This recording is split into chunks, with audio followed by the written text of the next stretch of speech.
Et du coup, je l'ai mis en ligne. Donc, je pense que j'ai créé un des premiers sites internet de Suisse avec du contenu hip-hop, de musique, de skate sur internet. Et voilà, c'était ma façon à moi de m'excuser de ne pas avoir fait le 3e numéro parce que j'étais parti à Barcelone faire des études.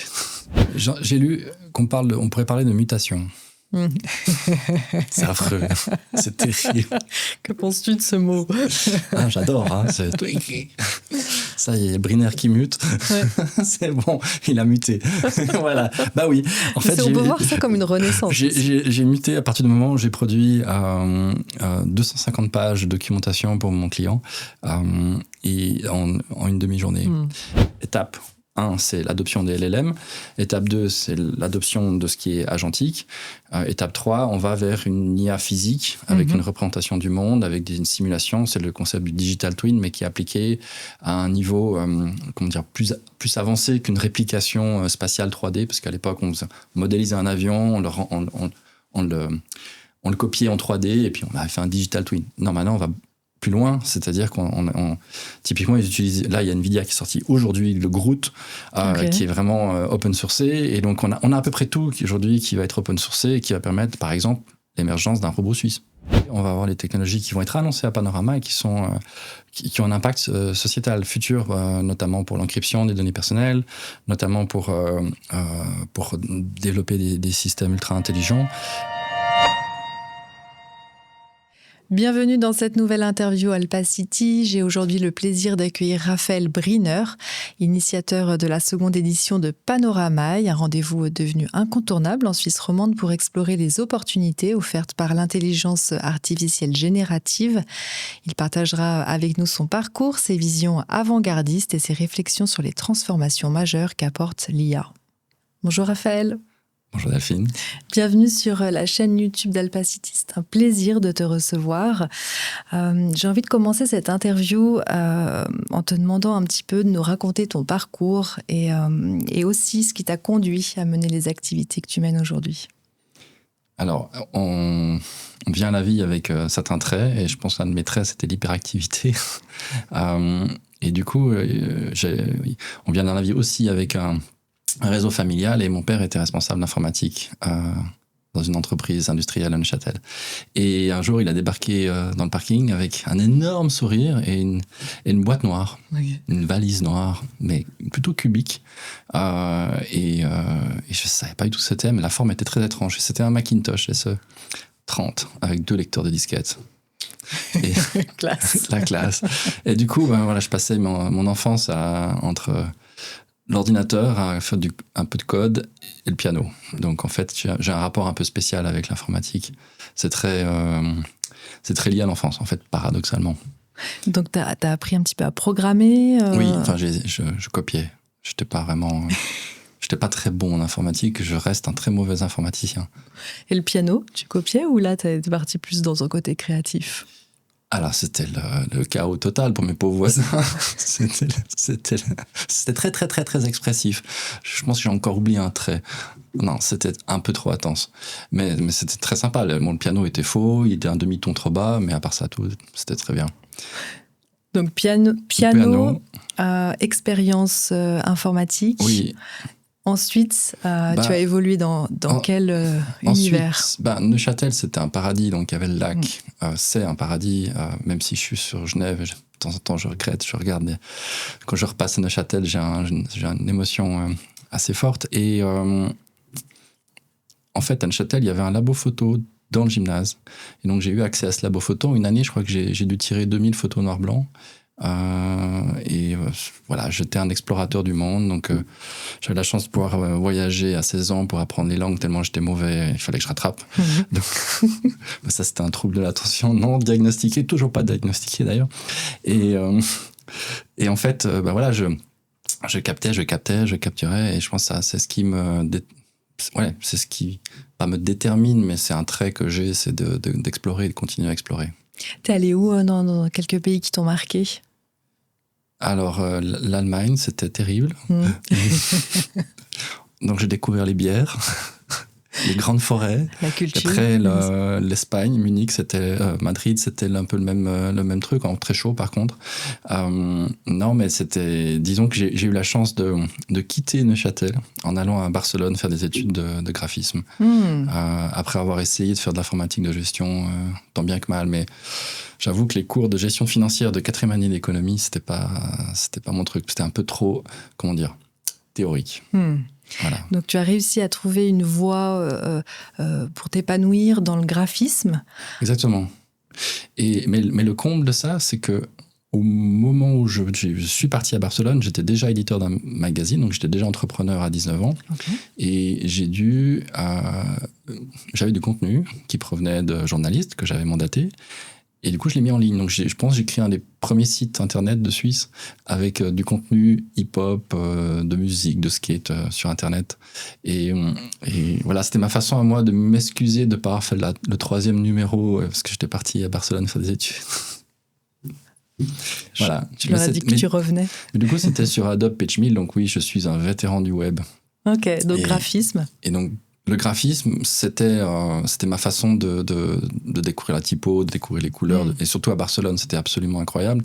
Mais très vite, je suis revenu sur le format web, parce que dans le web, il y avait cette dynamique sociale qui ensuite a profondément marqué mon activité en tant qu'agence à faire des plateformes communautaires. Et ben ça venait en fait de l'époque où j'étais à l'université et où il y avait déjà les premiers forums. Et en fait, je trouvais ça tellement vivant, tellement dynamique qu'il y avait une forme de...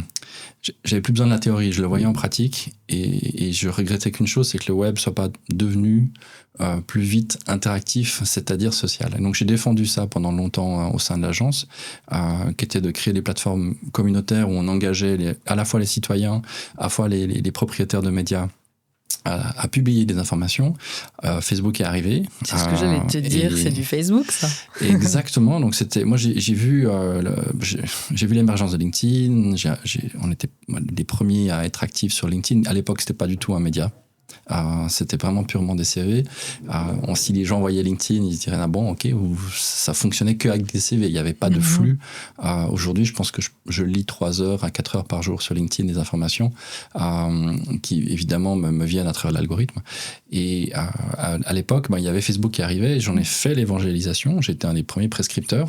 Quand j'ai vu la plateforme évoluer, évidemment, j'ai pris peur et je me suis rétracté sur certains développements, notamment la domination totale du monde. Faut qu'il assume. Et aujourd'hui, d'ailleurs, on pourra en parler des heures de Facebook. C'est pas le sujet parce qu'il y a des choses plus importantes qu'on parlera après, qui est ma conférence. Mais concrètement, voilà, j'ai vu comment une bonne technologie peut ensuite dériver et partir avec des externalités, partir en vrille en fait. Et aujourd'hui avec l'IA, j'ai peur qu'on reproduise, et pas seulement moi, il y a un grand courant de fond, on s'est fait avoir avec les réseaux sociaux, est-ce qu'on va se faire avoir avec l'IA? On s'est fait avoir avec le téléphone portable, avec ces systèmes de dépendance très forts. Aujourd'hui, moi j'ai mon fils qui est addict, ça a un impact profond sur son existence, sur la nôtre en tant que parent, et c'est clair qu'on en parlera après d'IA responsable, mais c'est un des sujets qui me touche, que je peux pas traiter parce que je suis pas du milieu de l'éducation, je suis pas du milieu réglementaire, on va dire, mais à un moment donné, il faudra adresser le problème au niveau du Parlement et légiférer comme le Japon l'a fait sur la notion de dépendance aux écrans.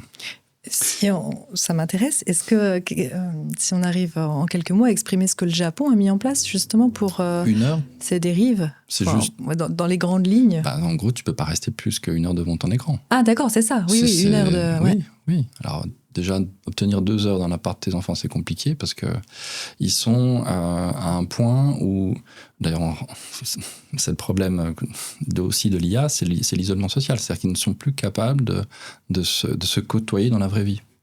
Donc, ça a commencé en 2006 où les spécialistes de chez Swisscom se sont rendus compte que l'arrivée des systèmes de communication de type WhatsApp faisait que les gens, du coup, augmentaient leur interaction avec moins de personnes. Donc, au lieu d'interagir avec 50 ou 100 personnes dans la semaine, ils se concentraient beaucoup plus sur 5 ou 8. Donc, ça façonne, en fait, notre quotidien. Et on en parlera par rapport au Covid aussi, de quelle manière tout ça a des incidences profondes. Oui, je me réjouis d'en parler juste après. Peut-être pour reprendre un petit peu le fil de ton parcours. Donc, tu nous reviens tout fraîchement de Barcelone, avec plein de couleurs dans les yeux et de savoir sur la typographie. Ensuite, tu as ton côté entrepreneur qui ressurgit et tu montes une agence de communication. Voilà.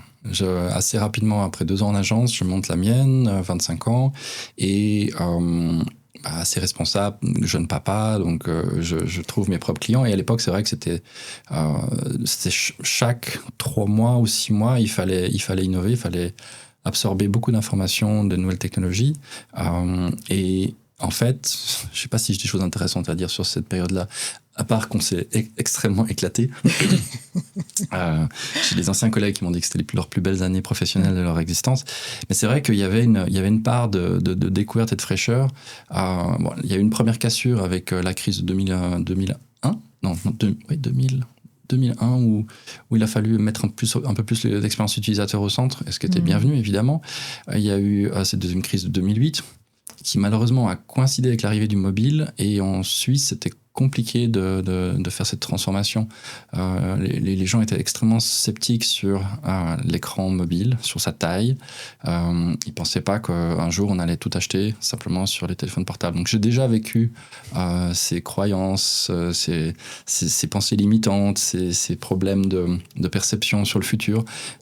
Et du coup on y est. On est de nouveau on est comme en 2008, on est en 2025, mais on est dans la même situation. On est à un moment de bascule où finalement ce qui est convenu, ce qui est une forme de convention, on va tout réécrire avec l'arrivée de l'IA.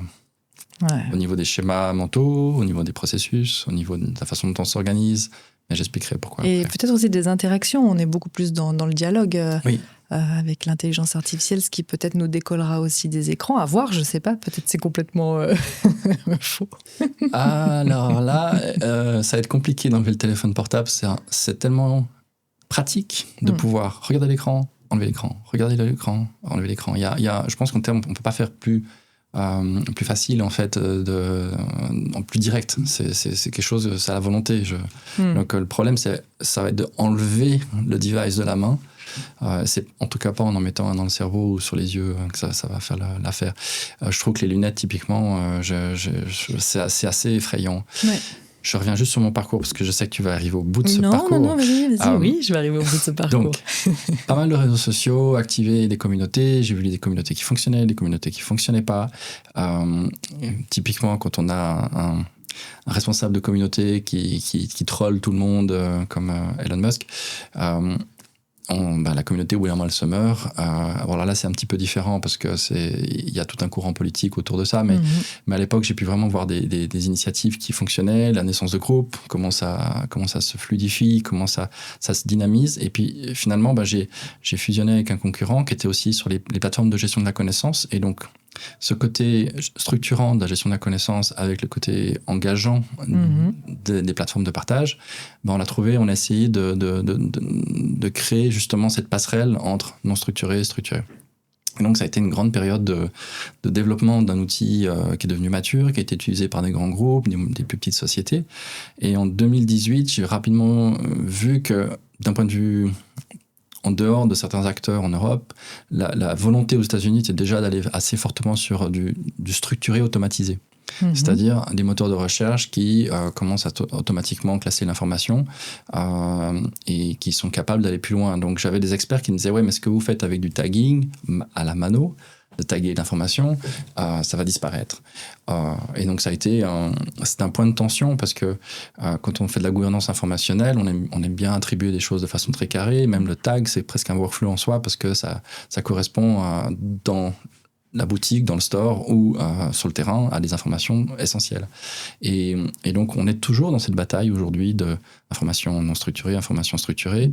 Mais en fait, paradoxalement, on n'a jamais eu autant besoin d'annotation d'informations par l'humain. C'est-à-dire que quand on regarde les modèles, les LLM d'aujourd'hui, c'est des modèles qui ont été renforcés, qui ont été annotés, des fois dans des conditions absolument exécrables. Heureusement, maintenant, on travaille plus avec de la donnée synthétique. Mais en l'occurrence, dans les entreprises aujourd'hui, cette annotation, elle reste importante. Alors, c'est vrai que maintenant, on a une tellement bonne compréhension du document avec l'IA qui est capable de résumer. Elle est évidemment, à partir du moment où elle a une définition de son ontologie, de l'entreprise, qu'elle a une compréhension de comment l'entreprise est packagée au niveau de ses produits, au niveau de ses services et au niveau de ses lignes métiers, elle est capable d'appliquer ça et de créer de la nouvelle navigation. Donc, dès 2018, moi, j'ai senti qu'il y avait un nouveau courant qui s'ouvrait pour moi, et j'ai été un peu attrapé par mon aspect créatif, où j'ai fait une bande dessinée, j'en ai parlé durant un TEDx, et je visualisais dans un futur où il y aurait un futur robotique. Donc 2018, je suis sur scène, je fais venir un robot simulé en théâtre, on joue de la musique ensemble, c'est complètement grotesque, et en même temps c'était pour montrer le côté émotionnel, le côté joyeux de la robotique, pas celui qu'on pense toujours qui est le côté industriel, le côté automatisation ou la surveillance de la robotique. Donc je préfigurais l'arrivée des robots sociaux.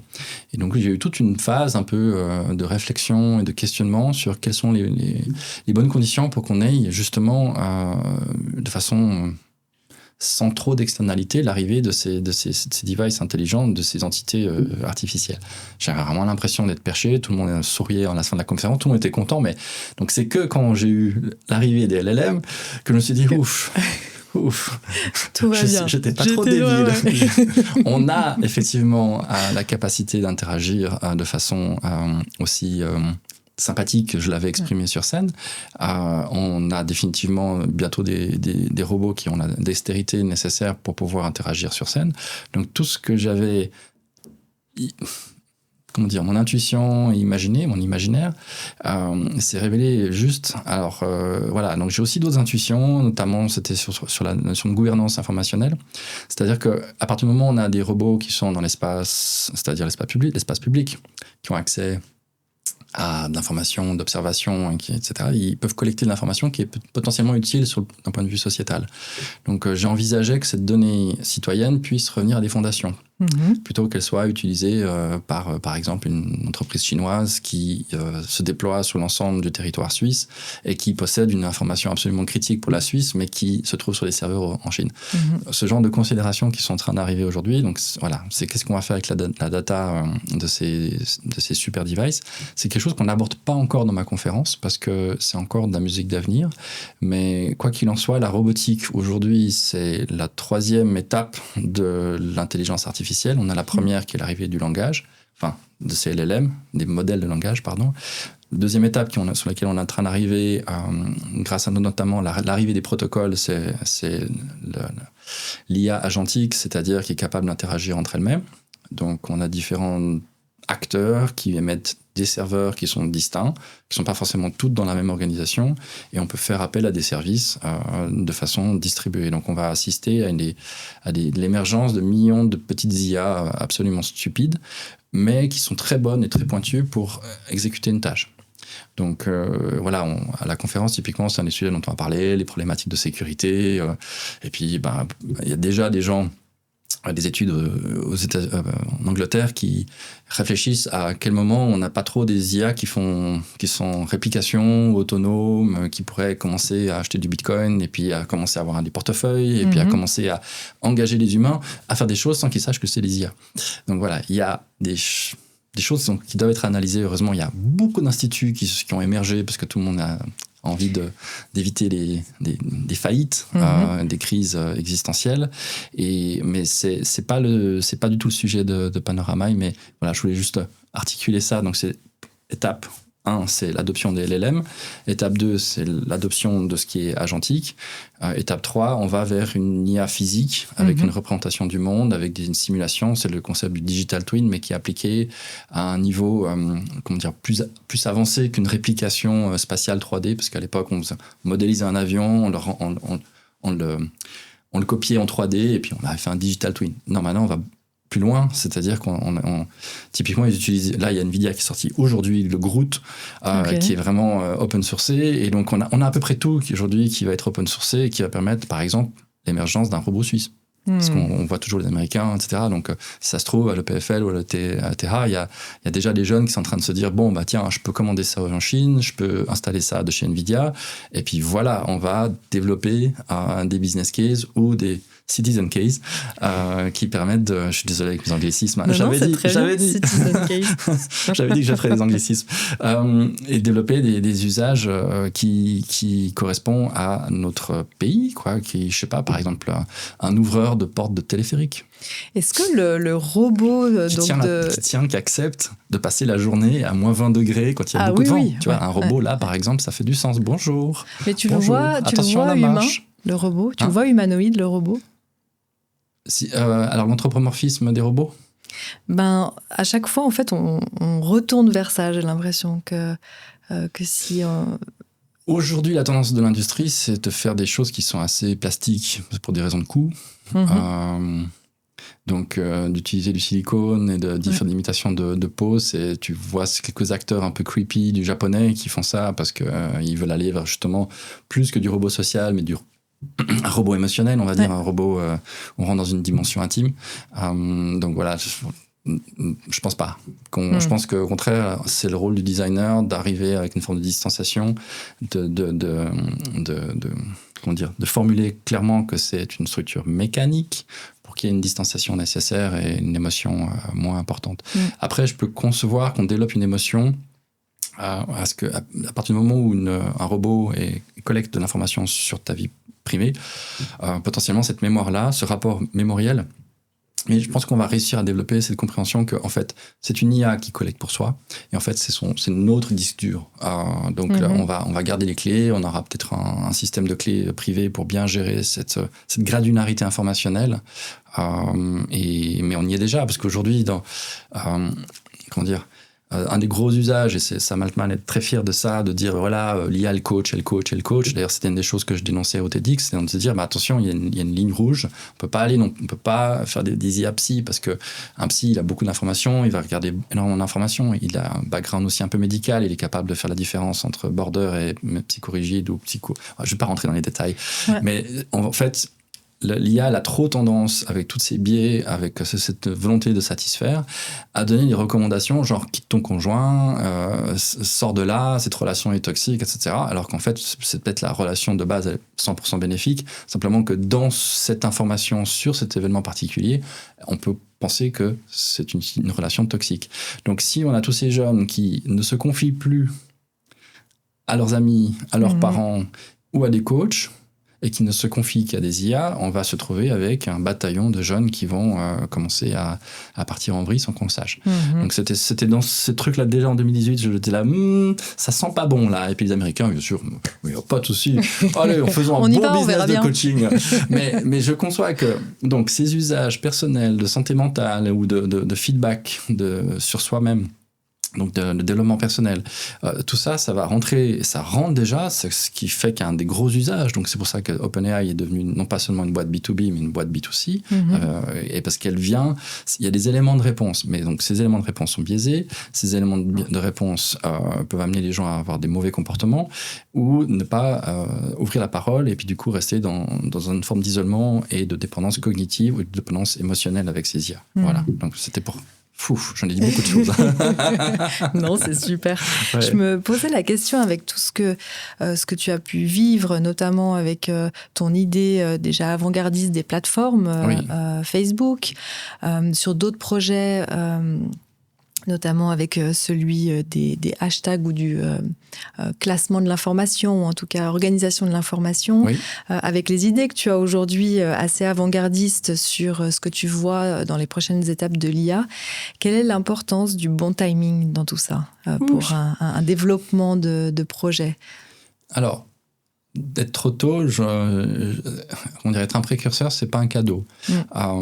Et surtout quand finalement au moment où ça devient juteux et intéressant sur le plan retour sur investissement, quand on se trouve dans un secteur où il y a des monopoles, finalement c'est le gros acteur qui récupère tout ce que tu as transformé dans l'entreprise. Tu es un agent de transformation, mais au final, tu as fait la disruption, mais tu ne reçois pas les bénéfices ensuite de l'implémentation incrémentale. Donc voilà, ça, j'ai envie de dire, on est dans un secteur qui heureusement est en transformation, c'est-à-dire que la Suisse et l'Europe, au niveau de son innovation, on est on n'est pas comme dans les années 2012 ou 2014, donc on va avoir des acteurs qui vont pouvoir se déployer et qui vont pouvoir s'implémenter plus rapidement. Mais là, je l'ai vécu sur mon ancienne startup, qui était une startup hardware, où j'avais affaire à un secteur, j'ai envie de dire presque sclérosé, qui est le secteur de l'audiovisuel au niveau des outils de téléprésence, et je me suis rendu compte qu'il y avait une absence ou vraiment une non-volonté de faire d'innovation, alors que dans le secteur de l'IA, de l'adoption de ces dynamiques, tous les jours il y a de l'innovation. Et c'est pour ça que c'est pas tant forcément une question de timing, mais c'est aussi une question d'écosystème. Donc tu peux avoir des écosystèmes sclérosés ou des écosystèmes qui sont extrêmement dynamiques, ultra compétitifs. Et donc aujourd'hui, par exemple, le secteur de l'IA, je pense que c'est une course contre la montre. Et même si tu as gagné les 3% premiers mètres, c'est pas dit qu'après 2 km, tu te prennes pas une extinction dans la figure. Elle court plus vite que nous. Oui, puis en fait, ce qui est terrible, c'est qu'il y a toujours mieux. En fait, tu peux pas, c'est infini. Donc, il y a toujours de plus en plus de gros serveurs, de plus en plus de grosses énergies, de plus en plus de meilleurs algorithmes. Donc, on est dans une surcroissance un des plus grands axes, c'est par exemple les mathématiques. Les mathématiques vont être complètement augmentées. On n'aura plus 5 ou 10 mathématiciens dans les organisations, on aura des millions de mathématiciens à disposition. Donc n'importe quelle entreprise industrielle qui n'avait jamais pensé s'appuyer sur les maths pour innover, par exemple, je sais pas, sur le montage des aiguilles ou pour façonner une certaine courbe en 3D dans le vrai, tout à coup pourront utiliser des algorithmes absolument fascinants pour changer de design ou pour changer de méthode de production. Donc on va avoir de la super intelligence.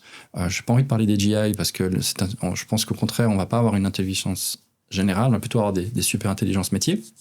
Parce que c'est comme ça que l'humain fonctionne. C'est-à-dire que l'humain a besoin d'avoir des repères quand il achète un service.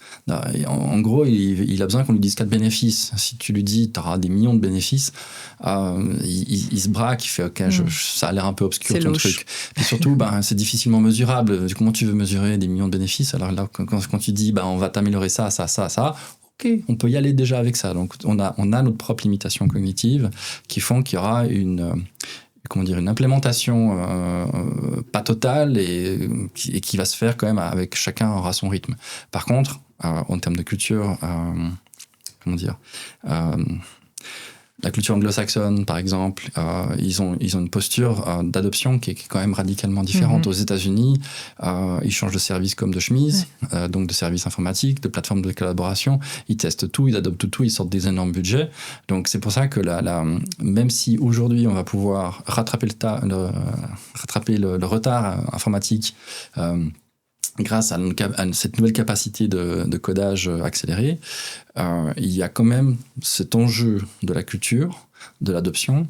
On est dans un pays suisse où il y a des barons qui sont dans des boards et qui malheureusement vont plutôt voir l'arrivée de l'IA comme simplement une problématique RH et de gestion de la performance, etc. Alors qu'en fait, cette arrivée de l'IA, elle doit être vue de façon holistique et systémique, et de se dire surtout viser encore plus l'excellence, parce que c'est dans notre ADN. On a une ADN en Suisse d'excellence, et ce serait criminel de perdre.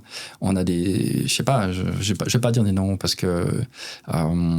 mais la liste est longue. La liste est longue d'acteurs qui pourraient être encore plus fascinants en chantant, nous amener du rêve, sans forcément parler de remplacer les collaborateurs, etc. Donc moi, j'essaie de défendre avec cette conférence la notion d'augmentation, qui peut être vue un peu comme du transhumanisme, mais pas du tout. C'est pas l'idée de vivre plus longtemps, etc. J'ai quelques amis qui sont là-dedans. Moi, avec mon hyperactivité, je pense pas que je vais faire long, mais c'est pas grave. mais non, mais c'est pour dire, c'est que cette augmentation, c'est plus une augmentation intellectuelle, créative, d'innovation, et aussi un des secteurs que je connais le moins, qui est la science au niveau médical. Là, il y a des choses concrètes qui arrivent du côté de chez Google et qui vont être reprises parce qu'il y a par chance, l'open source est très, très, très, très, très, très fort. Donc voilà, ça c'est un sujet sur lequel je sens que des super intelligences couplées avec des données qualifiées, qui ne sont pas seulement les données du web, mais qui sont les données en fait du vrai monde et qui sont dans les laboratoires, qui sont dans les entreprises, qui sont dans de l'expertise académique, science-based. Là, il va y avoir des émissions. Donc la Suisse a tout à fait une énorme opportunité en termes de souveraineté, d'innovation, j'ai envie de dire.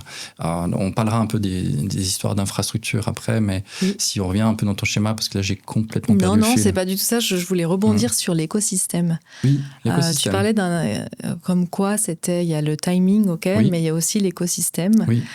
C'est en partie aussi ce que tu essayes de créer avec la conférence Panoramaille. Oui. On y vient. Oui. C'est maintenant. Oui. Explique-nous un peu comment est né le projet, quel est le concept, l'objectif. Ça a lieu tout bientôt, les 3, 4 et 5 juin. Et puis on va aller un peu dans le détail de tous ces sujets que tu as préparés pendant ces 3 jours. Avec plaisir. Mais raconte-nous le début. Alors le début, c'est l'arrivée de GPT 3.5. J'ai tout de suite essayé de faire un projet un peu radical. Je me suis dit, tiens, j'ai essayé de d'améliorer la téléprésence dans les salles de réunion. Est-ce que je pourrais améliorer la facilitation dans les réunions? Donc on a fait un prototype pendant quelques mois où j'ai essayé de voir si on pouvait avoir des insights sur la tenue de la réunion, un peu comme le ferait un facilitateur qui est neutre, qui arrive avec sa capacité d'observation sans connaître forcément le background des employés ou de l'entreprise et qui serait capable de dire, là, ça se passe bien. Par contre, je vous propose de prendre un petit temps sur ce sujet, s'il vous plaît, parce qu'il y a un peu une petite tension qu'il faudrait adresser. Et en fait, c'est le pire use case. Avec l'IA de l'époque, 3.5, le 4, c'est parce qu'en fait, un facilitateur, il est capable de sentir vraiment les choses en profondeur, les signaux faibles. Il y a une compréhension multimodale, c'est-à-dire il voit, c'est pas seulement l'information audio, mais aussi visuelle. Et donc, sans système de planning avancé, tu peux pas faciliter, parce que tu dois comprendre si tu peux imposer 5 minutes ou 15 minutes et quel sera l'impact sur l'agenda global. Donc, on va y venir sur cet agent de planification. Je connais des startups qui sont en train de se lancer maintenant et qui, d'ici 6 à 1 an, vont permettre d'arriver à pratiquement 100% de planification. Donc, pour tout ce qui est industrie, ça veut dire qu'on va avoir des opportunités énormes pour améliorer tout ce qui est logistique, sourcing, etc. Mais si on revient juste sur ce truc-là, je me suis pris le mur, j'étais à moins de 50% de taux de satisfaction, et j'étais là, je regardais les réponses, j'ai dit, non, c'est pas le bon use case, c'est pas le bon moment, et puis de toute façon, ce sera Microsoft et Zoom qui le feront, parce que c'est un marché qui est contrôlé, au niveau hardware, au niveau de la chaîne de distribution, au niveau des tuyaux, donc c'est bon. Je vais me concentrer à offrir une vision horizontale, transverse, justement comme j'ai mon parcours m'a amené à développer plusieurs compétences, notamment sur la partie créative, mais aussi sur la partie technique et sur la partie business model, stratégie. Du coup, je me suis dit, je vais essayer de valoriser en fait tous les acteurs locaux et aussi suisses pour avoir une vision panoramique, transverse, qui permet de pas juste rester dans sa niche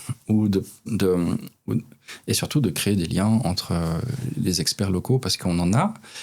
Il y a un réflexe actuel, souvent sur les grands groupes, c'est d'aller voir à l'international plutôt que de puiser dans les ressources locales. Et je l'ai vu déjà quand j'avais mon agence, c'est qu'à un moment donné, quand les budgets deviennent grands, ça part à Paris ou ça part, etc. Et là, pour moi, le but, c'est de créer donc une place forte où les gens échangent de façon authentique sur cette accélération. C'est-à-dire qu'il y a une telle accélération que s'il n'y a pas un moment donné où on se pose, on s'assoit et on articule en venant avec toute sa subjectivité. Donc le but, c'est pas d'être ultra expert, parce qu'en fait, il y a plus des experts partout dans la pièce. Donc là, j'ai réussi à fédérer 70 personnes qui vont à la fois critiquer, à la fois donner des bonnes pratiques, qui sont aussi des implémenteurs, donc il n'y a pas seulement des innovateurs, donc c'est vraiment à la fois l'opérationnel et la strat, et de mélanger tout ça, mais chaque fois avec des grandes thématiques cohérentes. Donc la première thématique, c'est l'augmentation, c'est où est-ce qu'on en est avec les chatbots conversationnels et quel impact ça peut avoir sur le leader. Donc typiquement, au niveau académique, ils se sont rendus compte que il y avait un décalage entre ce que les leaders perçoivent de la façon dont ils sont AI ready et ce que les employés perçoivent. C'est-à-dire que dans certaines entreprises, ils estiment qu'ils sont avancés, alors qu'en fait, les employés se disent « Non, mais attendez, on n'y est toujours pas, on a un copilote où on n'arrive pas à savoir quelle version de GPT c'est, alors que maintenant on sait qu'en fait, il faut différentes versions en fonction de l'usage. » Ça, c'est pour l'instant. Parce que, par exemple... Oui, tout ce qu'on dit aujourd'hui ne sera sûrement... c'est ça. C'est vrai dans quelques mois. C'était extrêmement compliqué ces 2 dernières années parce que les modèles ont évolué très vite. La performance, maintenant, on parlera des modèles parce que c'est fondamental oui, même si effectivement tu as raison, peut-être que c'est dans 3 mois ce que je suis non, ou peut-être pas, non, comment dire, il faut en parler de toute façon maintenant, explorer des pistes donc l'augmentation d'avenir, mais l'augmentation à quoi ressemble en fait un leader ou le monde du leadership à l'ère de l'IA? J'ai envie de dire, est-ce qu'ils sont capables de sortir un GPT dans un board? Ils le font en amont. Certains acteurs utilisent de plus en plus les modèles de raisonnement profond parce que ça permet de générer... c'est assez bluffant. Je l'ai testé il y a 2 semaines sur OpenAI. Il s'appelle O3, je crois. Exactement. Et au début, on ne s'entendait pas bien tous les deux. Oui, j'ai déjà une grande personnification de mon programme informatique. Mais je dois dire que là, quand on comprend bien en fait quel est l'objectif de ce modèle et à quoi il va t'aider, c'est assez bluffant. Oui, pour autant que tu aimes lire. Parce que par exemple, quand j'avais montré ça à mon fils, il disait trop de texte. Donc, donc c'est bien d'être capable de pondre 30 ou 40 pages, ça sert à rien si c'est pas absorbé par la personne qui le reçoit. Ah non, dans le sens ce que ça permettait de faire sur le planning, par exemple, sur des rétro-plannings, sur vraiment le reasoning. Ok. Mais de nouveau, sur ce cas d'usage, on n'aura, je pense, pas besoin de modèles aussi gourmands. Donc les O3, etc. J'espère qu'on va justement pouvoir utiliser des petits modèles pour faire du planning. Donc voilà, on était où déjà ? Le leadership à l'ère de l'IA. Mais je dirais que qu'est-ce qu'on met déjà derrière le leadership ? Et puis quand tout le monde commence à avoir un peu plus accès à la connaissance aussi, ça redistribue un petit peu les cartes de la hiérarchie plutôt traditionnelle qu'on connaît aujourd'hui. Alors, j'ai fait beaucoup d'outils collaboratifs, et dans ces outils collaboratifs, tu as évidemment des roadmaps, tu as évidemment des partages de stratégies, etc.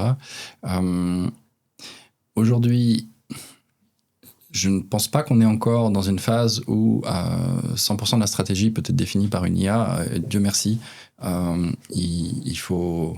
En fait, un leader augmenté ou un leader ou un employé augmenté, c'est avant tout c'est ce qu'il dit qui compte, qui va ensuite être reformulé. Souvent, les gens manquent un peu de structuration, ont leur propre biais.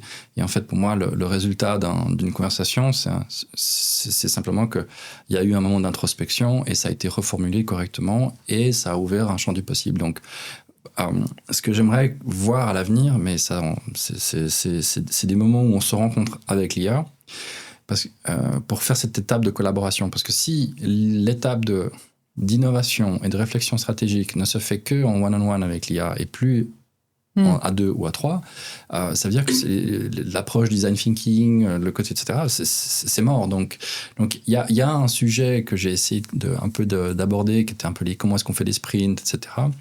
On va assister à une situation où des roadmaps seront beaucoup trop définis par l'IA, donc elles vont, en fait, la proposition de valeur sera générique, va manquer de substance, sera pas original.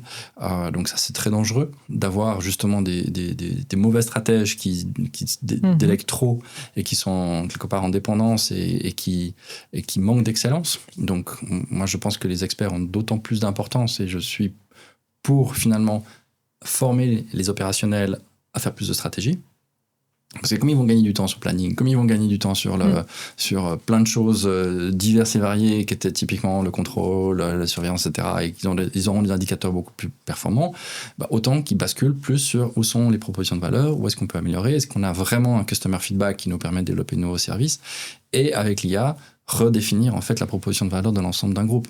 Et c'est là où, pour moi, le leader, il a fait son travail, c'est s'il arrive à avoir cette vision un peu complète, circulaire de l'entreprise avec l'IA. Ça me fait penser à un autre point que tu as dans le programme que je me réjouis d'écouter, c'est celui du rôle du middle management. Oui.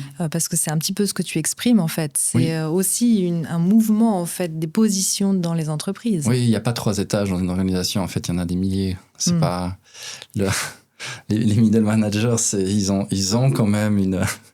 Non, mais ils ont quand même un territoire comment dire, un périmètre dans lequel ils ont un champ d'action, ils ont une responsabilité qui est définie, donc le middle management, faut le respecter, quoi. Je veux dire, faut pas non plus dire, c'est bon, on va avoir juste un board, 15 mecs, et puis après que les opérants qui vont être sur le terrain.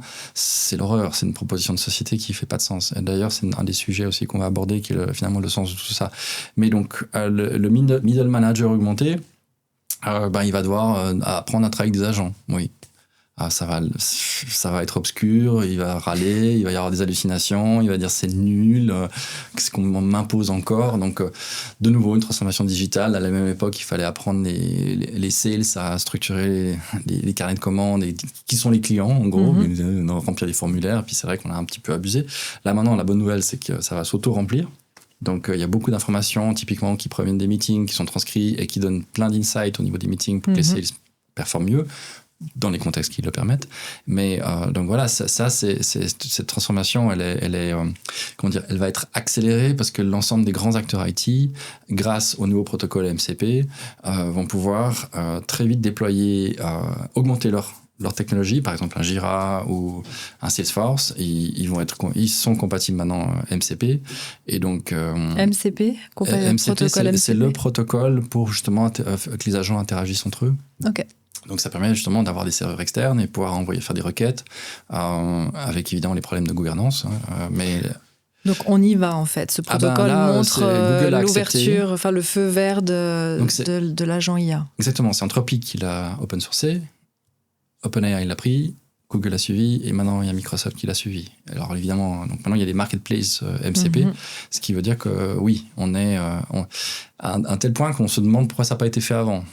C'est-à-dire ce concept de système d'agents. Tu l'avais vu trop tôt, Raphaël. Alors non, en fait, je l'ai su de la part de Tim Berners-Lee et de son co-créateur Jean-François Groff, qui est mon ancien associé. Le concept de la page HTML était déjà suffisamment compliqué à faire. Ils avaient déjà l'idée de faire des systèmes collaboratifs distribués, simplement que ça prenait trop de temps. Donc ils se sont déjà concentrés, donc c'est toujours le problème. Donc là, on a peut-être l'ébauche de quelque chose qui permet déjà de faire des systèmes distribués. Donc peut-être qu'après, ça pourrait permettre l'émergence de réseaux sociaux qui auraient un frontal d'IA, qui permettrait par exemple le transfert d'un graphe social. Donc mes amis sont sur ce réseau, je vais aller voir sur l'autre réseau si j'ai pas les mêmes amis, puis c'est l'IA qui s'amuse à faire du matchmaking avec les handles, les photos. Ah oui, c'est bien Jean-Paul. On va reconnecter le graphe et puis faire en sorte qu'il y ait une portabilité typiquement de ses amis. Parce que là, maintenant, il y a pas mal de gens qui aimeraient quitter certains réseaux et qui sont bêtés parce qu'ils sont pris en otage. Ils n'ont pas envie de reconstruire leur social graph. Complètement, ouais. Voilà. Ouais, puis tu as une coupure sociale aussi, d'une certaine manière. Il n'y a pas de portabilité. Et puis en même temps, on est dans on en a trop fait. On a passé trop de temps sur les réseaux et maintenant, on va passer trop de temps sur les IA. Mais si on y est, c'est qu'il y a une raison.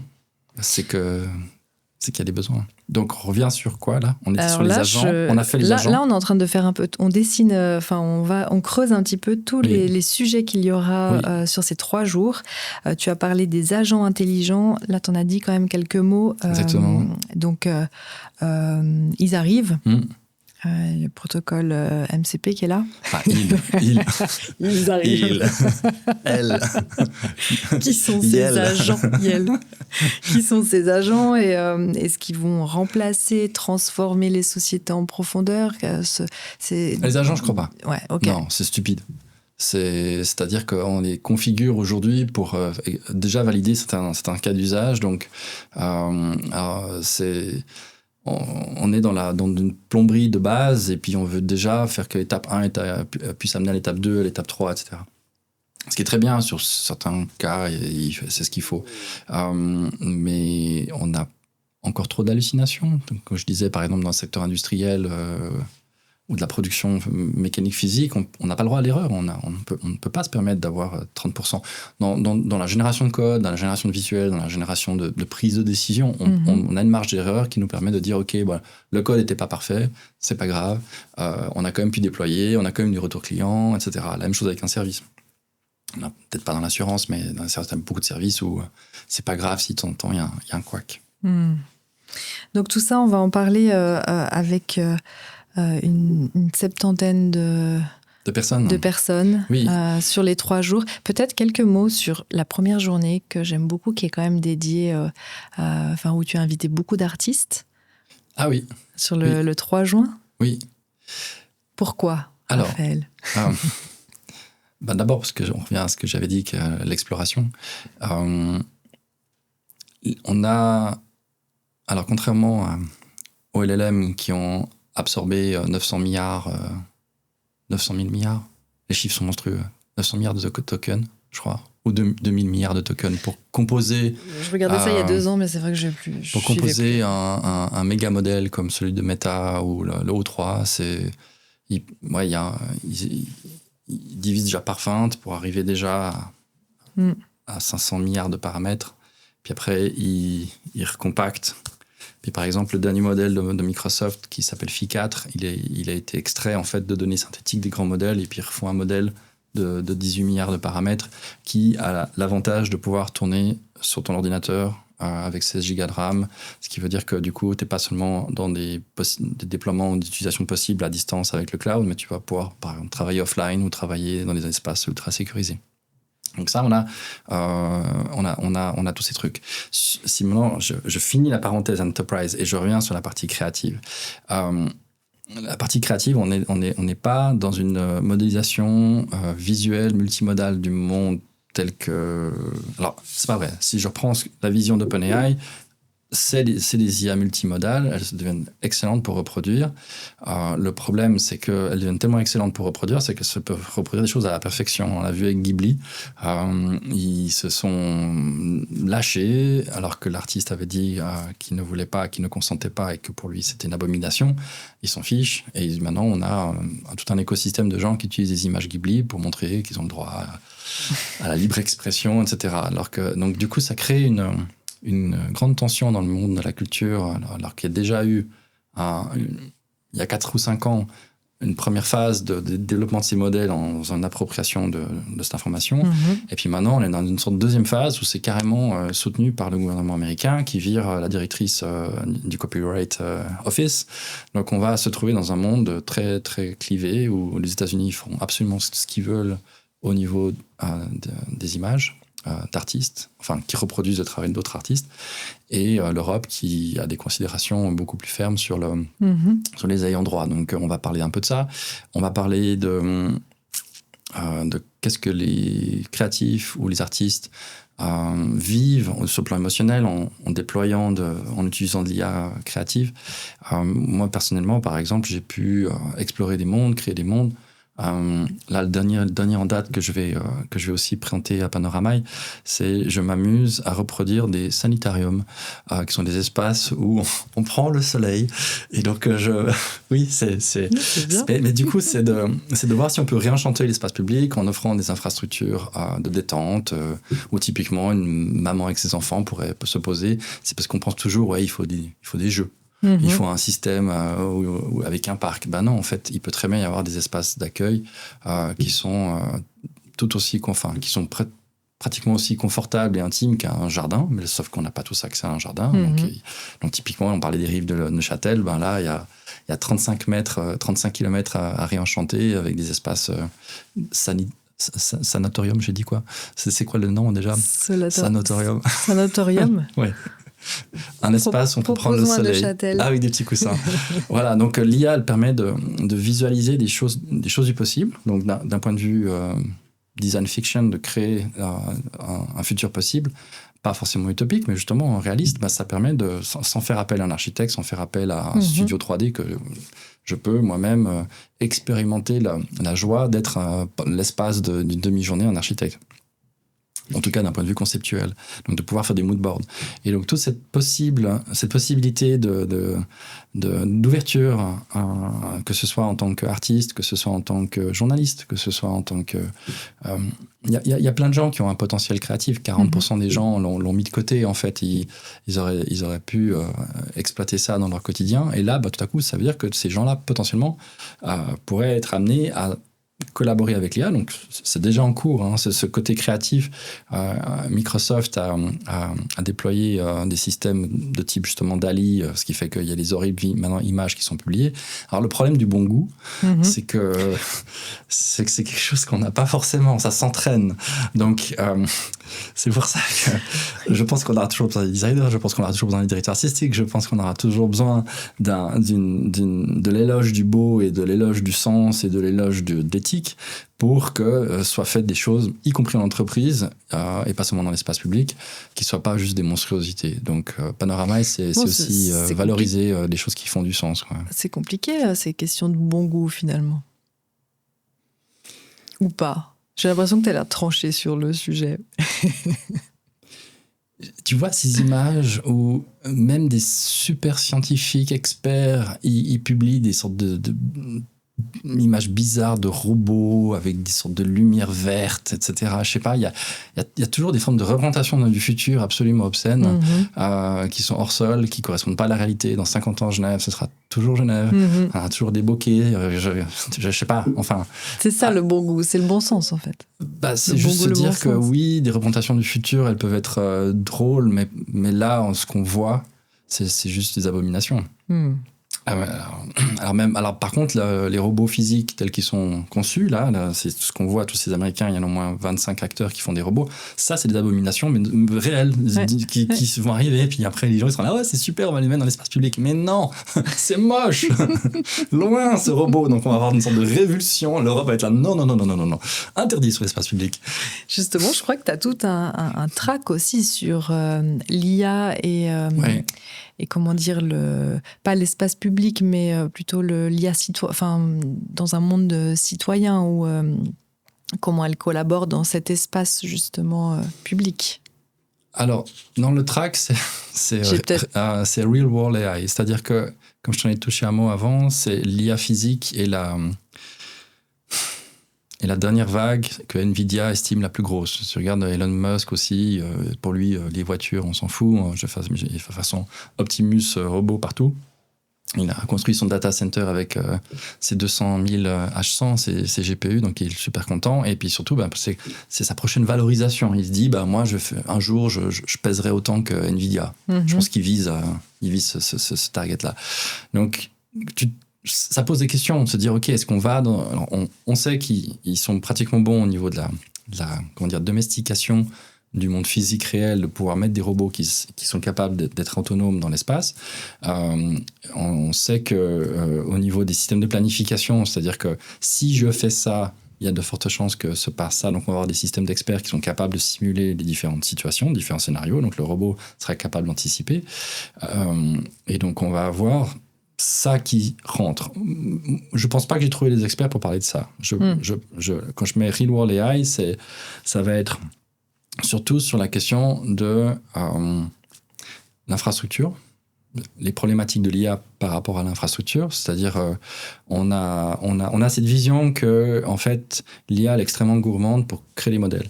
Or, avec l'adoption phénoménale qui est en train de se mettre en place, là, Trump a annoncé coup sur coup qu'ils allaient avoir 500 milliards d'investissements. Il y a les data centers qui vont se mettre en place en Arabie Saoudite, et Émirats Unis, etc. Puis on se dit, mais c'est complètement obscène, c'est impensable.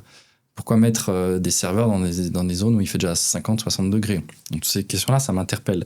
De nouveau, je ne pense pas qu'on va pouvoir toutes les adresser. Par contre, ce qu'on va pouvoir adresser dans Panorama, c'est est-ce qu'il existe des systèmes distribués pour qu'on puisse faire de l'inférence dans différents data centers existants?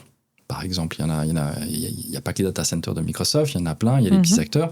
Est-ce qu'eux-mêmes pourraient devenir une structure du futur qui soit résiliente, qui soit en France, en Suisse, etc. Par exemple, la Suisse, elle a une carte à jouer phénoménale. On a des barrages qui sont sous-utilisés.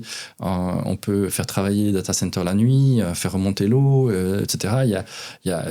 On n'est plus du tout dans la valeur perçue de l'électricité. Elle change du tout au tout quand elle est utilisée pour faire de l'intelligence. Il y a une chose, c'est éclairer les gens. Puis maintenant, l'énergie, elle va être stratégique.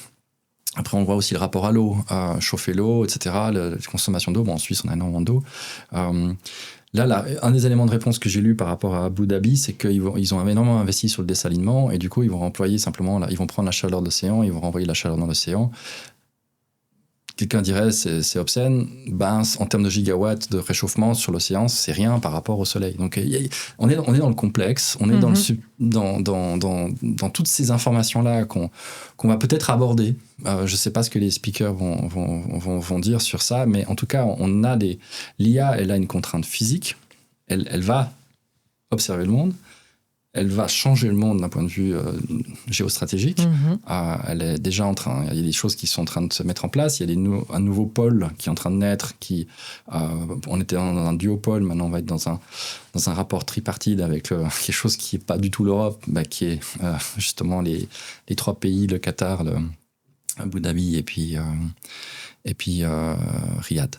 Voilà, donc ça se passe maintenant. Est-ce que Panorama, c'est un mini Davos? Je pense pas, mais en tout cas, je sais qu'il y a des investisseurs qui seront là. Ces investisseurs sont sur ces préoccupations de souveraineté suisse et européenne, veulent amener de la résilience à la fois dans les organisations et à la fois au niveau de la société, la résilience dans les systèmes pour qu'au cas où il y a des grandes situations, qu'on soit capable de répondre correctement à l'avenir. Donc voilà, c'est sur la partie politique. Ouais, le 3. Le 3. Le 4. Et le 5. Et le 5. Ouais. Qu'est-ce qui se passe le 4 ? Alors, le 4, on en a parlé, c'était tous les sujets augmentation, automation. Oui. Mais dans le concept, je crois que pour les participants, il y a aussi un aspect convivial et aussi physique. D'accord. Je ne savais pas à quoi tu faisais allusion. On fait une marche. Voilà. C'est l'idée, j'avais complètement oublié cet aspect, qui est le concept initial, c'est d'aller dans le labo et de faire ce que j'appelle une AI walk et AI boat. C'est en gros d'amener ces gens qui sont un peu comme moi, des nerds, qui n'ont pas... J'adore la marche, mais écoute, les faire marcher ensemble. Et ça permet d'avoir un moment de réseautage dans un cadre absolument unique. On a la chance extraordinaire d'avoir ça. Et comme ça, l'après-midi, ils sont tout concentrés sur les contenus. Ils ont déjà eu leur dose de réseautage. Et puis, c'est bon, ils peuvent passer à autre chose. Ils peuvent aller dans la matière. Donc, c'est une forme innovante d'expérience de conférence. Et c'est, en fait, les gens ont adoré ça l'année passée. Et c'est évident que ça aura un succès. Maintenant, ce que les gens, des fois, comprennent pas avec les conférences, c'est qu'on y crée des relations qui sont pour la vie. C'est vrai. Je l'ai vu avec Lyft. On fait des contacts qui nous transforment, on reçoit de la matière qui nous transforme, qui nous fait changer notre business. Et c'est intangible, donc c'est difficilement explicable d'un point de vue marketing, dans mon LinkedIn. Venez changer votre existence en trouvant les 3 partenaires avec qui vous allez avoir le méga deal du siècle. Essaye, hein. Pourquoi pas ça. Ouais, mais bon, tu vois, c'est compliqué. Mais je reste fondamentalement convaincu. Là, on a une chance extraordinaire en Suisse romande d'avoir énormément de talents. Qui sont là, qui demandent à être challengés, qui sont volontaires, qui sont soutenants. Donc moi, j'ai réussi à faire que cet événement ne soit pas juste mon événement, mais soit un événement des gens, des acteurs de la région. Et donc, de mélanger différents milieux, que ce soit dans la fintech, que ce soit dans la recherche, etc. Et donc, ça va être une fête. Je rajoute quand même qu'il y a d'autres... On n'est pas passé à travers l'ensemble des thématiques, mais je trouve important de souligner qu'il y aura aussi une partie sur les LLM, sur la sécurité, sur l'open source aussi, qui est un point important, en tout cas pour nous aussi en Suisse, le futur du monde de la programmation et du code. Tu vas parler aussi... Enfin, vous allez parler, j'inclus l'ensemble des convives sur comment financer l'IA. Oui. Alors, voilà, si on revient de nouveau sur l'open source, il y a 2 gros langages pour piloter ces LLM, c'est TensorFlow et PyTorch. PyTorch a été créé par Facebook, enfin Meta, et du coup, ça a permis, à la fois Llama 1, Llama 2, le fait que c'était open sourcé, ça a permis l'émergence d'un DeepSeek. Et puis DeepSeek a permis l'émergence de nouvelles approches et de nouveaux designs qui sont réducteur de consommation énergétique. Une des bonnes nouvelles que moi je vois, je suis obligé de dire par rapport à la consommation d'énergie, c'est que par exemple Google, ils sont sur des modèles qui sont 5 fois moins énergivores. Enfin, ça tourne sur les TPU. Et ces TPU, ils consomment 5 fois moins. Donc, si vous avez une inquiétude par rapport à ça, utilisez plutôt Google plutôt qu'OpenAI. Sur de ce que j'ai pu avoir comme technologies qui vont arriver, on va avoir les technologies qui vont être annoncées à Panorama et qui ont un impact sociétal futur, notamment pour l'encryption des données personnelles, notamment pour développer des systèmes ultra intelligents. On a eu l'année passée Innate qui est sur des simulations de cerveau. Enfin, il y a beaucoup de sujets. En fait, je sais que ça peut paraître un peu trop, mais en fait, je pense qu'on a quand même la capacité d'absorber un petit peu ce trop et de se donner une fenêtre de tir où pendant tout à coup un jour et demi, on voit 4 ou 5 experts et on a rapidement comme un executive summary, une meilleure compréhension d'un des grands axes. Parce qu'on ne peut pas parler juste d'automatisation, on ne peut pas juste parler de data. Si on ne regarde pas la partie simplement conversation, c'est-à-dire c'est comme un énorme biais, c'est comme si on regarde que dans le rétroviseur de gauche. Donc voilà, l'IA malheureusement, elle ne peut pas s'aborder. Elle est en recherche aujourd'hui de ce qu'on appelle des product owners. Elle est en recherche aujourd'hui d'avoir des gens qui décident, ok, c'est mon précaré. Donc moi, par exemple, sur des structures étatiques, le chef de projet va venir du côté RH. Après, dans d'autres structures, ça va venir du côté IT. Il y a aujourd'hui un sujet qui gère ça, et c'est pas assez abordé. C'est une problématique de base que toute organisation disant ok, moi je connais pas l'IA, donc je vais prendre le data scientist puis je vais le nommer head of AI. Est-ce que ça fonctionne? Peut-être, mais et toute la dimension RH et les inquiétudes et les angoisses des collaborateurs qui pensent qu'on va s'ils utilisent l'IA, c'est que ça va prouver qu'on va pouvoir les virer. Enfin voilà, t'as toute cette question du remplacement qui, en plus, avec les signaux qui sont pas si faibles des États-Unis, qui montrent qu'il y a beaucoup de développeurs qui sont en train de se faire virer. Oui, la chute des embauches aussi en Californie. Exactement. Il y a des grandes questions qui sont légitimes, mais je crois qu'il faut défendre simplement l'intelligence et ne pas, comment dire, ne pas trop nourrir l'idée que l'IA ne sert qu'à faire de la réduction de coûts. Parce que sinon, si on fait ça, on fonce droit sur on va juste faire moins, avec moins d'employés, peut-être des moins bons services. On arrivera à délivrer l'existant. Mais le problème, c'est qu'en face de vous avez des gens qui vont plus vite, qui utilisent des IA pour innover ou pour vous attaquer. Donc, n'importe quelle structure doit se dire ok, je dois m'adapter à mon environnement et qui est complètement différent. La façon dont on fait du shopping, la façon dont on fait de la recherche, tous ces secteurs digitaux sont totalement transformés. Est-ce que selon toi,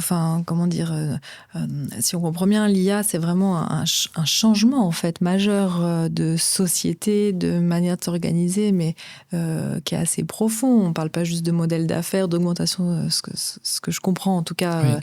Et comme je le vois un petit peu, toi, tu confirmes ce changement majeur et non pas cette transformation, en fait. J'ai lu on pourrait parler de mutation. C'est affreux, c'est terrible. Que penses-tu de ce mot? J'adore, hein, c'est tout écrit. Ça y est, Briner qui mute. Ouais. C'est bon, il a muté. Voilà, oui. En fait, on peut voir ça comme une renaissance. J'ai muté à partir du moment où j'ai produit 250 pages de documentation pour mon client et en une demi-journée. Et c'est là que j'ai compris qu'en fait, quand on a... même si je ne suis pas... dev, je te rappelle. Enfin, je gérais mon terminal, j'ai envoyé mes instances et mes dockers, mais voilà, j'ai la chance d'aider un client sur le parti design et puis du coup, j'ai accès au repo, le repo sur GitHub. Et du coup, j'ai produit toute la doc, mais je pensais pas juste... à la base, je voulais faire la doc front-end, puis un peu de doc back-end pour avoir le data model. Et finalement, j'ai fait tout. J'ai fait la doc sur Elastic, la doc sur les DevOps, la doc sur les contribs. Enfin, j'étais là, waouh. Et l'avantage de ça, c'est qu'après, c'est en Markdown, c'est compilé, c'est tout beau, c'est tout propre. Le LLM, il adore. C'est 4 fois plus lisible que le code lui-même. Donc du coup, ça veut dire que ça change la façon dont dans le code, il y a un nouveau point de vérité. Et c'est pas forcément le code lui-même, c'est aussi la documentation. Donc, tu dois constamment la mettre à jour. Et ça veut dire que du coup, tu peux y inclure la roadmap. Tu peux discuter avec l'ensemble du code pour y mettre en fait des problématiques clients. Tu peux construire ta stratégie directement en t'appuyant depuis ton code. Et en fait, du coup, il faudrait en fait, donner accès à toute l'entreprise, à des briques stratégiques, sans forcément faire très attention aux problématiques de sécurité, etc. Donc là, je suis en mode mutant. Hein. Je suis en train de muter. Mais je parle vraiment on a un track sur le futur du code, justement, et je pense que c'est le plus saisissant. C'est le plus logique, c'est de dire, vous doutez de ce que vous pouvez faire avec l'IA, c'est simple, vous commencez par la documentation. Tout le legacy que vous avez, des instances Oracle, des machins, des Salesforce qui ont été forkés pour vous, du SAP, etc., documentez-le. Ok, vous voulez le faire on-premise, vous déployez vous déployez un Qwen ou whatever, un LLM interne. Il sera peut-être pas aussi performant que Claude Sonnet, mais au moins il sera capable de quand même documenter la chose. Donc ça, c'est genre ce qu'on appelle un low-hanging fruit, c'est genre une perle qu'il faudrait que toutes les organisations adressent maintenant. C'est genre, documentons. Et de ça, on va voir où est-ce qu'il y a les failles. En termes en cybersécurité, typiquement. Ils détectent des failles de sécurité de malade. Après, ça a stressé tout le monde. On préfère ne pas voir. Mais... Oui, il y a ça aussi, hein, la réfraction au changement. En tout humain. Oui, non, mais bon... mais... Tu m'as regardé. Non, le problème de cette documentation, c'est que ça fait beaucoup de pages. Donc après, il faut des humains pour le lire. Ouais. Donc soit tu te dis, je fais confiance à l'IA, et puis tu as un document qui exprime en fait ce qui est. Soit tu te dis, non, ça a été fait, mais il faut absolument que je révise tout. Donc on est dans cette situation où on ne sait pas jusqu'où on va rendre ça autonome. Autocontrôlé, suggérant des roadmaps. Alors, dans la créativité ou dans la strat, je trouve que l'IA générative, elle est très, elle est pas très originale. Dans le code, en fait, c'est bien. C'est con, mais... c'est un langage. Ouais. Parce qu'en fait, on a déjà créé beaucoup de systèmes. Exactement, tu as dit, c'est un langage. C'est-à-dire qu'il y a déjà une structure de pensée. Donc, qualifier un client, qualifier un produit, etc. Il y a déjà des ontologies qui existent. Ou des façons d'aborder un produit. Et du coup, l'IA, elle peut amener à coder de façon très, très, j'ai envie de dire, impertinente. Oui, parce que... Et ça, je crois que c'est la façon la plus transformatrice, en dehors évidemment des agents conversationnels qui ont déjà transformé en fait le monde de l'entreprise, parce que les gens, même s'ils n'ont pas un super copilote, mais ils utilisent ChatGPT à la maison pour gagner du temps. Il y a tout un dark AI usage où les gens ils performent plus mais sans dire à leur boss qu'en fait ça a été fait. Ça, c'est une catastrophe et c'est beaucoup plus qu'on l'imagine, c'est ça qui est fou. Les courbes d'utilisation de ChatGPT, on voit dans les périodes de bureau.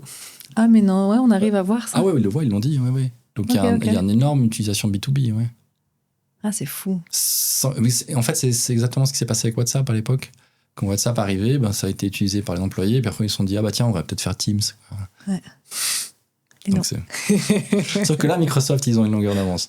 Même si, ils ont anticipé, ils n'ont pas voulu Donc là, ils sont très force de proposition. Maintenant, on ne peut pas être dans une totale dépendance de... Oui, en gros, il y a très peu d'acteurs quand même aujourd'hui qui nous laissent présager. En fait, quand tu parles de Microsoft, c'est de tout ce qu'ils ont mis en place au niveau de l'IA et leur partenariat avec OpenAI ? Non. Ah non, c'était pour la partie Teams ? Non plus. Non plus. Alors vas-y.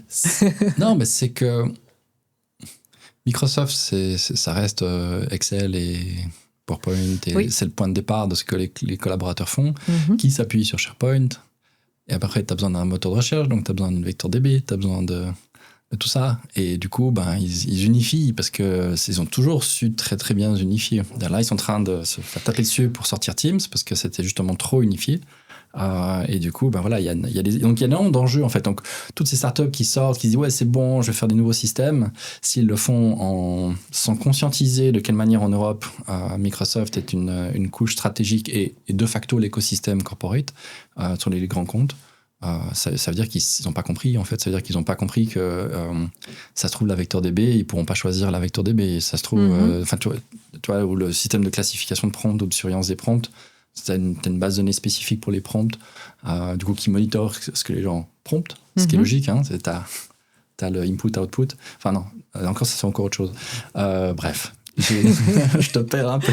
Non, j'étais en train de réfléchir sur les usages en fait qu'on avait de ce que tu viens d'exprimer, Word, Excel, qui est en fait de moins en moins. Alors je sais que dans les grands corporates ou même dans d'autres entreprises, c'est monnaie courante sur beaucoup d'individus et de collaborateurs et de travailleurs. Mais en fait, on a toujours pas réussi. C'est quand même aussi un...